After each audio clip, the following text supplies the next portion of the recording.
So today what I'd like to do with my 40-ish minutes is, and we'll see how long we have here, is to talk about Franklin Roosevelt's New Deal, and then also talk about the issue of whether World War II, in fact, lifted the country out of the Depression. Because oftentimes people will say, all right, I admit that the New Deal in and of itself didn't lift the country out of the Depression, but the war did, because of the economic stimulus it allegedly brought. So I want to evaluate that claim, because there are more and more scholars today who are beginning to dispute that, even though mainstream liberals and mainstream conservatives do still typically say that the World War II was a great economic stimulus.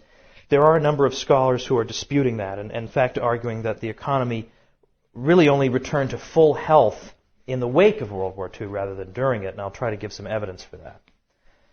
Well, this is a bit self-referential, this beginning here, but in May of last year, a historian named Ted Widmer warned in the New York Times, and I'm quoting him, that a recent spate of books from the right, including Jim Powell's FDR's Folly and Thomas E. Woods Jr.'s Politically Incorrect Guide to American History, have accused President Franklin D. Roosevelt of prolonging the Great Depression and generally screwing up America, unquote.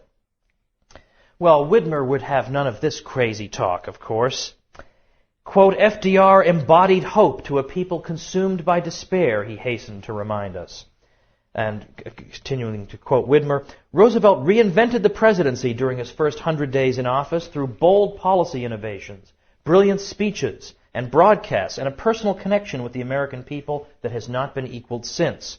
Through his words, his improvisations, and his effortless optimism, Roosevelt resuscitated American capitalism, and in so doing may have saved democracy as well. Well, this is prose and analysis fit for a freshman term paper or a fan club newsletter, and yet these platitudes and cliches were written in the New York Times by what we are led to understand as a professional historian. Here, once again, we confront the model of president as demigod, restoring hope, saving democracy, taking bold action, all in all just oozing with brilliance. Biographies of Il Duce must read something like this. The impression Widmer leaves is that were it not for a few oddballs like Powell and Woods, Americans might once again be able to enjoy their undisturbed contemplation of the greatness of Franklin Roosevelt. That there exists a vast and growing body of serious scholarship that debunks the Roosevelt myth is, as usual, left completely unmentioned. Now, Widmer aside, many on the mainstream left acknowledge that FDR's New Deal programs did not lift the country out of the Depression.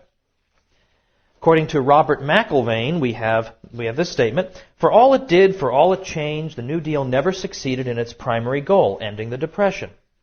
Even Doris Kearns Goodwin, the serial plagiarist, who is dean of the President as Demigod School of Historiography, concedes in her study of the period, the America over which Roosevelt presided in 1940 was in its 11th year of depression. No decline in American history had been so deep, so lasting, so far-reaching. In 2004, the prestigious Journal of Political Economy, which may be the world's top academic economics journal, featured an article by Harold Cole and Lee Ohanian demonstrating that the Depression persisted not in spite of the New Deal, but because of it. Well, what could this mean? Well, one of the legislative acts that Cole and Ohanian criticize is the National Industrial Recovery Act, which created the National Recovery Administration, or NRA. This is not the National Rifle Association, I hasten to add. That act finally codified in law the kind of voluntary government-business partnerships that we talked about last time in the 1920s. New York Senator Robert Wagner said, I do not think we will ever have industry in order until we have a nationally planned economy, and this is the first step toward it. The act called for the organization of the various industries into trade associations that would draft production codes. All member firms of the industry would be expected to abide by the codes, which would deal with minimum prices, minimum wages, hours of production, and other aspects of the production process, and in general tended to restrict production. The minimum price requirement, by the way, meant that you couldn't undersell your competitor too vigorously or you'd be in violation of the code. So that's how that worked. So it permitted the creation of industry-wide cartels throughout the economy. John T. Flynn was a liberal journalist of the 20s and 30s who slowly but surely became a critic of FDR, and he observed that FDR's National Recovery Administration was simply a gentler example of the trade associations that Mussolini had established in Italy. And this is Flynn talking. What they liked particularly was his corporative system. He, meaning Mussolini, organized each trade or industrial group or professional group into a state-supervised trade association. He called it a cooperative. These cooperatives operated under state supervision and could plan production, quality, prices, distribution, labor standards, etc. The NRA provided that in American industry, each industry should be organized into a federally supervised trade association. It was not called a cooperative, it was called a code authority, but it was essentially the same thing. This was fascism. Well, if the word fascism seems over the top, consider that NRA head Hugh Johnson, who, by the way, once referred to the NRA as a holy thing, the greatest social advance since the days of Jesus Christ. Hugh Johnson gave Secretary of Labor Francis Perkins a copy of Raffaello Viglione's book, The Corporate State, a book that looked sympathetically on Mussolini's policies in Italy. Cole and Ohanian, writing in 2004, found that the NRA damaged the economy and argued that, quote, New Deal cartelization policies are an important factor in accounting for the failure of the economy to recover back to trend. Later in the 1930s, after the NRA had been declared unconstitutional by the Supreme Court, but with some elements of cartelization still lingering, even FDR himself came to acknowledge that these cartelization policies had played a key role in prolonging the Depression. He said, the American economy has become a concealed cartel system. The disappearance of price competition is one of the primary causes of the present difficulties. Well, well-known pro-FDR historian William Leuchtenberg conceded that the NRA, quote, did little to speed recovery and probably actually hindered it by its support of restrictionism and price raising. 6 decades after the program was implemented, further research prompted the even more vigorous criticism of Cole and Ohanian, who concluded, New Deal labor and industrial policies did not lift the economy out of the Depression as President Roosevelt had hoped. Instead, the joint policies of increasing labor's bargaining power and linking collusion with paying high wages prevented a normal recovery. Not only did the adoption of these industrial and trade policies coincide with the persistence of depression throughout the late 1930s, but the subsequent abandonment of these policies coincided with the strong economic recovery of the 1940s. Well, many people assume that the minimum wages imposed by the NRA codes must have been a good thing. Minimum wages seem like a good thing to some people, but any minimum wage discourages employment to some degree if it's over the market clearing wage. But the NRA-imposed wages did all the more. Compared to the minimum wages we know today, these were quite high minimum wages, averaging 90% of the average hourly wage in 1933. So, of course, it has the disemployment characteristics that I mentioned last time in about the 1920s, and the voluntary wage hikes. The Agricultural Adjustment Act, which you can see in the book, likewise worsened the position of the vast bulk of Americans, using tax revenues to pay farmers to reduce their acreage or to cease farming altogether. The artificial shortages thus created would increase farm incomes, while of course making food more expensive for everyone.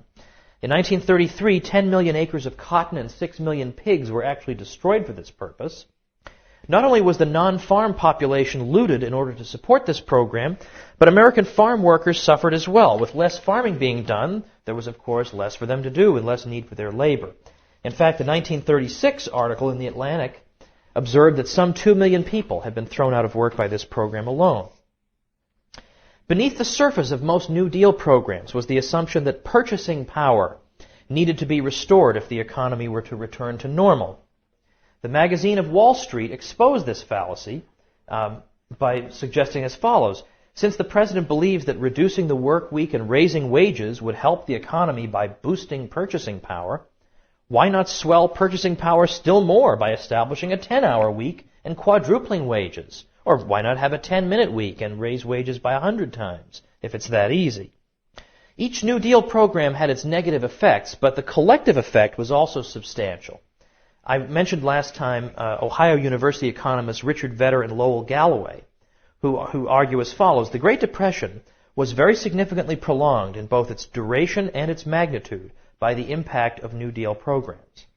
Similarly, economist Benjamin Anderson, who's got credentials coming out his ears, who lived at the time, wrote, "The impact of all these multitudinous measures, industrial, agricultural, financial, monetary, and other, upon a bewildered industrial and financial community was extraordinarily heavy.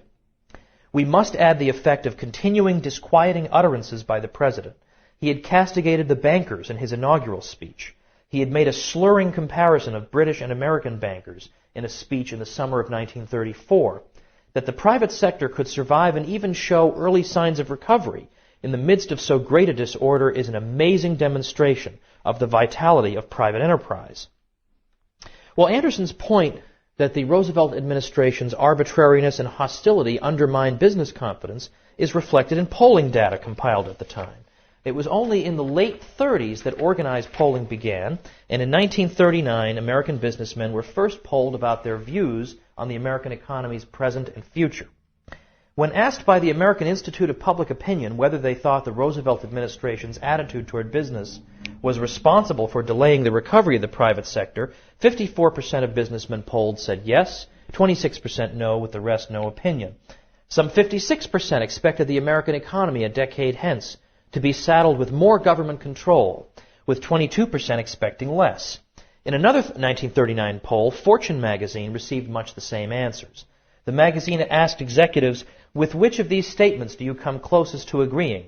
1.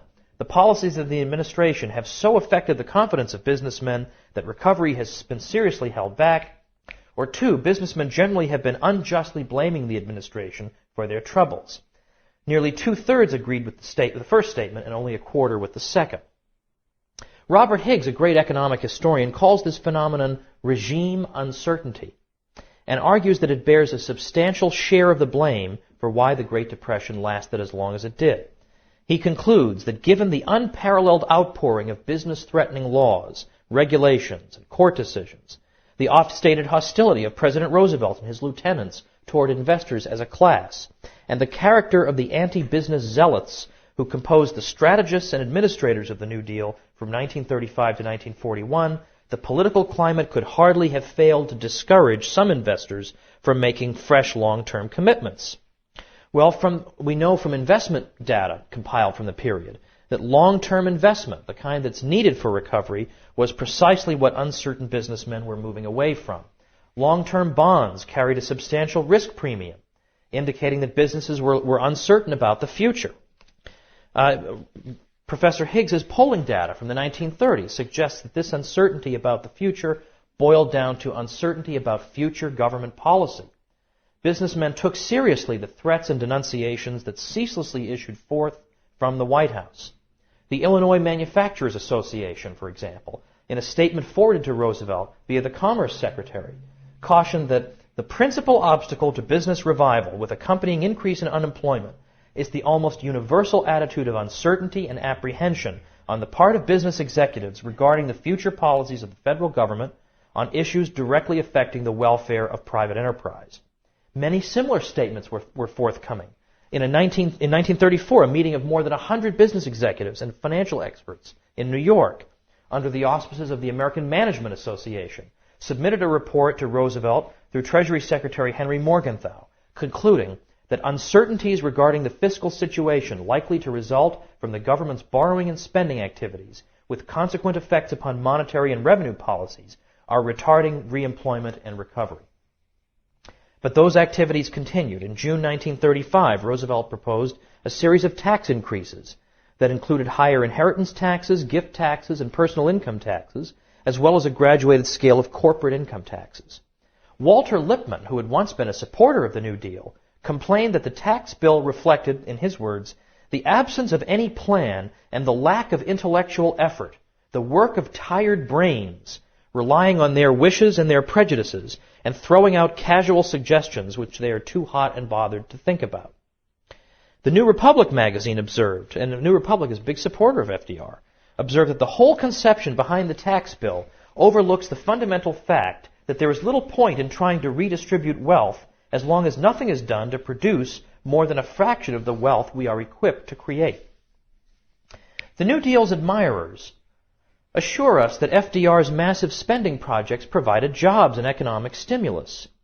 Now, it is true that government make-work jobs do benefit those who get the jobs, but we need to take the analysis further than this single obvious step. When we consider the likely outcome of some economic policy, we cannot focus only on the short-run effects on some alleged beneficiary or some earmarked group. It is necessary to think about the long-term effects on the whole economy.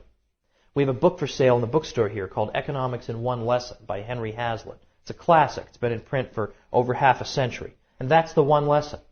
That if you want to evaluate an economic policy, you don't simply look at the short-term effects on some intended beneficiary. That's extremely superficial. You have to look at the long-run effects on the whole economy. And then in his entire book, each chapter consists of applying this important lesson. Well, economists John Joseph Wallace and Daniel K. Benjamin have estimated that the public sector jobs created by the New Deal's make-work programs either simply displaced or actually destroyed public sector jobs. How could this be? Well, if people are taxed, let's say, $10 million to fund some government project, they now have $10 million less to spend on things they need, and that drop-off in spending will cost other people their jobs. So imagine, for instance, a government-funded bridge project. We can see the bridge being built, and we can see the people doing the building. As Hazlitt writes, the employment argument of the government spenders becomes vivid and probably for most people convincing when you see the actual bridge being built and the people employed building it. But, says Hazlitt, there are other things that we do not see because, alas, they have never been permitted to come into existence. They are the jobs destroyed by the $10 million taken from the taxpayers. All that has happened at best is that there has been a diversion of jobs because of the project. More bridge builders, fewer automobile workers, television technicians, clothing workers, farmers. The very existence of the bridge, says Hazlitt, is usually enough to win the argument, quote, with all those who cannot see beyond the immediate range of their physical eyes. They cannot see all the things that were never able to come into existence because the necessary resources were diverted to the bridge, like the unbuilt homes, the unmade cars and washing machines, the unmade dresses and coats, perhaps the ungrown and unsold foodstuffs. Someone who understands how to assess both the direct and the indirect consequences of government programs can indeed see these things in the eye of his imagination. But to see these uncreated things, says Hazlitt, requires a kind of imagination that not many people have. Now, these programs did not simply divert jobs from some people to others, or capital from some projects to others, as in a zero-sum game. They actually, on net, destroyed wealth. In the private sector, resources have to be employed in line with consumer preferences if entrepreneurs want to see a profit. If you want to make, for example, porcupine popsicles, you're not going to make a profit because nobody would want that. If you do not employ resources according to consumer desires, you make losses, and you either have to change your business plan or see your capital slip out of your hands. Government, on the other hand, lacks this crucial feedback mechanism, since government earns its money not by satisfying consumers and then earning profits and knowing whether to expand or contract, but by the coercive means of taxation. Without having to pass a profit and loss test, it can never know how relatively efficient or destructively uneconomic its projects are. How much of something is needed? Where should it go? What material should be used? Etc., etc. Operating outside the realm of voluntary human relations and answering to no profit and loss test to guide them in resource allocation, government is inherently unable to answer these and countless other questions, simply seizing resources from the private sector and employing them arbitrarily. During the downturn within the downturn that occurred from mid-1937 to mid-1938, one congressional representative confessed, "We Democrats have to admit we are floundering. We are a confused, bewildered group of people." For all the talk of the brilliant leadership of Franklin Roosevelt and his advisors, this is a far truer assessment of the architects of the New Deal. Well, what about World War II? Didn't that create economic stimulus? Well, consider, whenever an earthquake or a flood or a tornado strikes, you can always count on some reporter somewhere to tell us that on net this will boost the local economy, since the rebuilding effort will create jobs and increase business for local merchants. Similarly, and by the way, that happened in Katrina too. Yes, sure, people's homes have been destroyed, the city's ruined, but think of the jobs we'll create putting people to work rebuilding. I mean, there are people who are perverse enough to actually think that's a logical argument. I'm going to try to address that. Likewise, whenever a war breaks out, you trot out the same reporter who will say, okay, sure, people are dying, buildings destroyed, disease, but, think of the economic stimulus when we rebuild all these buildings. So it sort of makes you wonder, why shouldn't we start bombing our own cities in a war? Because think of the economic stimulus that it would provide. Well, as if on cue, in May 2004, the Washington Post published an article called Across America, War Means Jobs. Well, the article, to its credit, acknowledged that the matter wasn't quite so simple. But the article nevertheless quoted a great many people who asserted that the war was a boon for the economy. If it wasn't for Defense Department contracting, said Brian Smith of Columbia Sewing Company, we would not be here and 200 people would be out of a job. The mayor of Roanoke was thrilled, saying, these people have grown up sewing in textile plants, and there are so few now.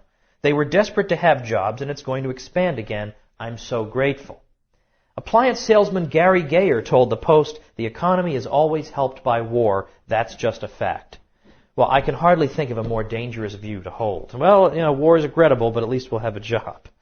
War does stimulate certain sectors of the economy. The missile building sector of the economy does very well during a war. But it is illogical to equate stimulus in certain sectors with prosperity for the American people as a whole. Again, remember the one lesson.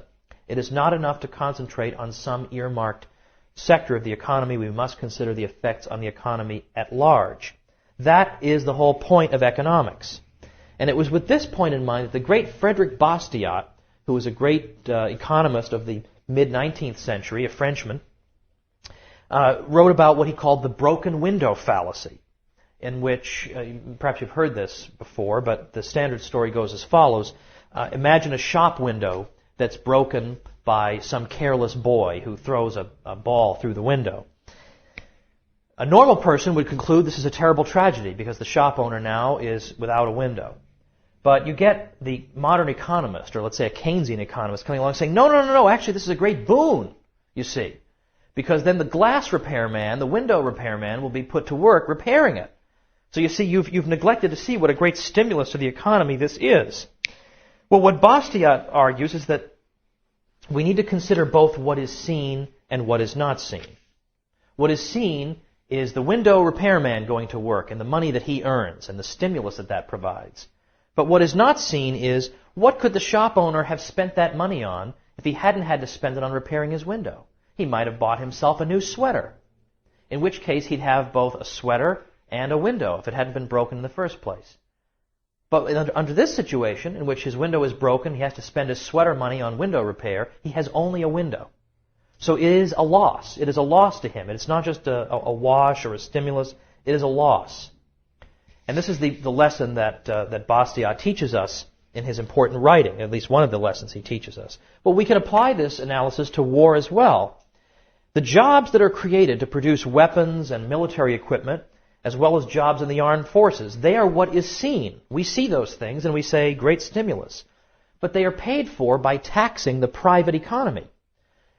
Financing wartime activities diminishes private incomes, and thus the ability of Americans to buy the goods they need. And because people and capital goods are now producing war-related items and services, fewer are available to produce goods for consumer needs. So those consumer goods that are not now being produced, because the funds to produce them and to employ people in producing them have been siphoned off into war production, this is what is not seen. The fact that some high-profile jobs are created is only the beginning of the story. Other jobs that had once catered to the consumer have now been destroyed. Consumers, now with less disposable income, because it's being taxed away to pay for war production, cannot spend what they used to, and some private production must come to an end. Wartime economic conditions include other negative effects as well. In extreme cases, the government rations certain crucial goods to ensure adequate supplies for the military.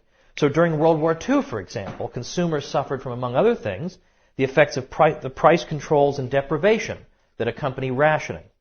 It was difficult to obtain adequate supplies of quality gasoline, rubber, meat, sugar, and a great many other products, and altogether impossible to purchase new homes, cars, or appliances since the government had banned their production. Quality deterioration was one way that manufacturers dealt with the controls.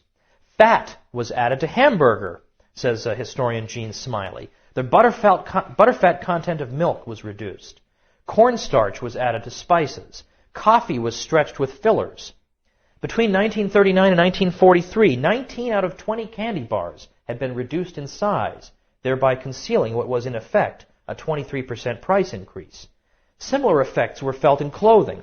One official testified that quality deterioration took forms such as men's shorts made of cheesecloth with enough added sizing to give it form until washed once. Women's slips made of coarse, heavily sized muslin. Water-resistant baby pants that allowed a third of a glass of water to drain through after being washed once. And cotton sweaters that were so loosely knit they could not hold their shape. Even when outright rationing is not undertaken, government purchases nevertheless distort the economy. For instance, large purchases of steel will lead to price increases, making it more difficult for private businesses that use steel to meet their competition in a global market.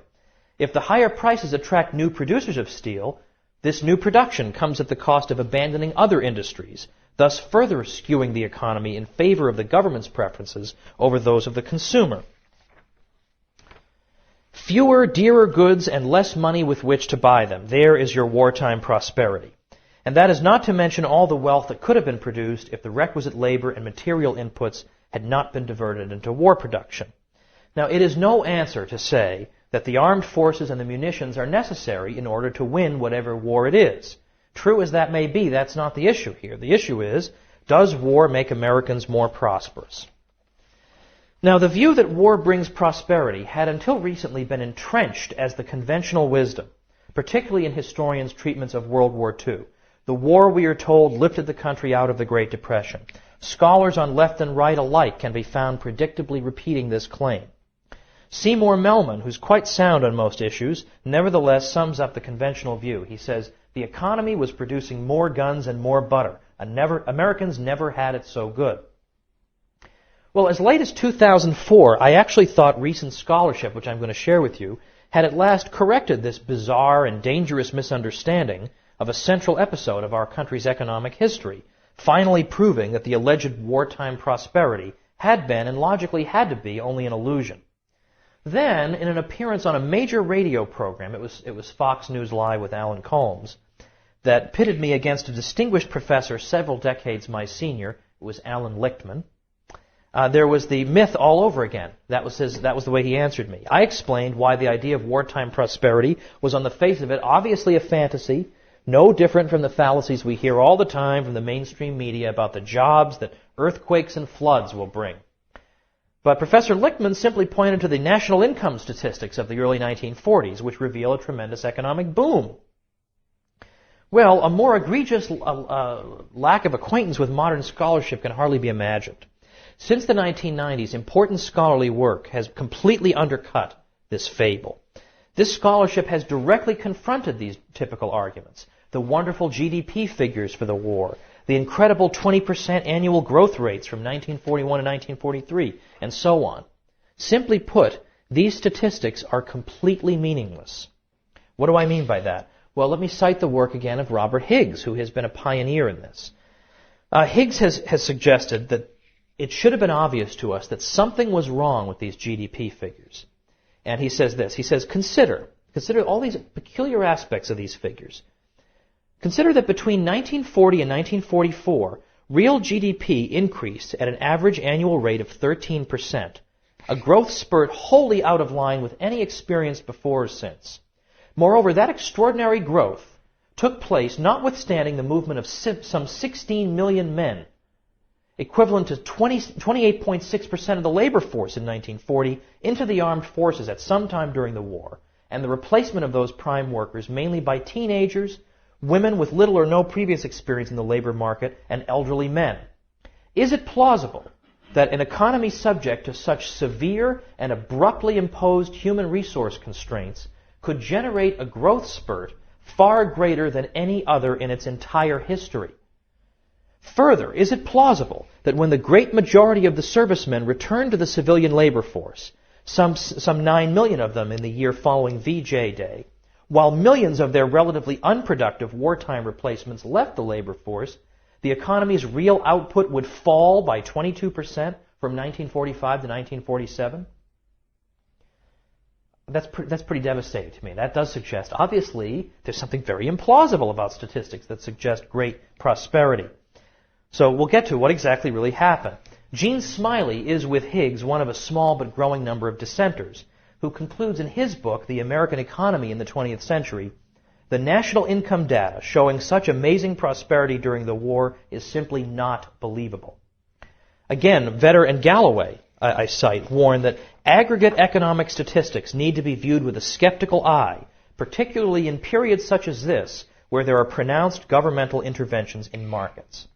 Well, a central problem is that there cannot be meaningful national product accounting without market prices. And the U.S. economy during World War II did not generate real market prices. It was a command economy full of distorted prices.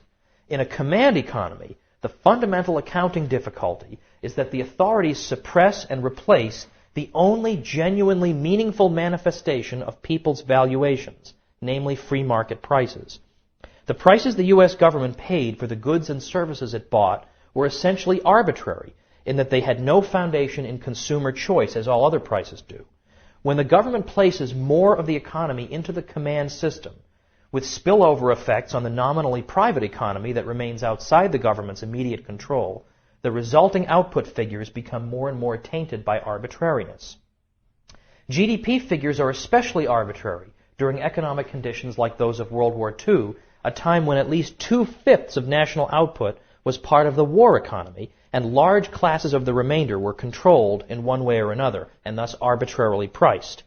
Adding up a whole bunch of arbitrary nonsense numbers yields nothing but a gigantic arbitrary nonsense number. And yet it is nonsense numbers like this, that is the GDP figures for the war years, on which even professional economic historians have relied in painting a picture of wartime prosperity.